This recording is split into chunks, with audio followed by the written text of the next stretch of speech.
certainly does not stop here. Now, I have to tell you, Gitanjali, I was one of those girls, and I'm not stereotypical in any other way, but in this way, I fully meet the stereotype. I used to fail science. I used to have stomach aches before every math exam, and it just delights me to see, young girls today calling out that stereotype. But despite kids like you, despite how well you've done, there is still a kind of huge, colossal bias against girls in science, against girls in STEM.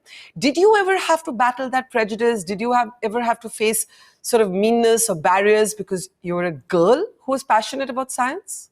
I clearly remember multiple science and programming camps where I would be the only girl among several boys. And I honestly wanted to run away because I would, alone during lunch, would sit with the instructors and just didn't feel in place.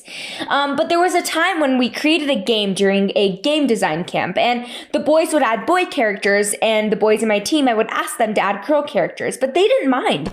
They didn't just think of it because when we are young, we just like to see people like ourselves in the games we play.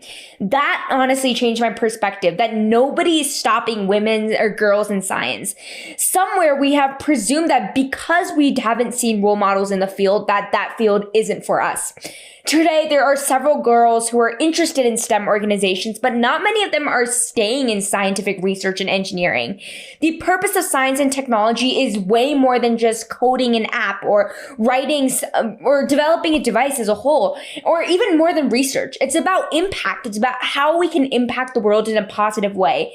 Gender has no role in solving problems, and every single one of us should be a part of it. In your interview to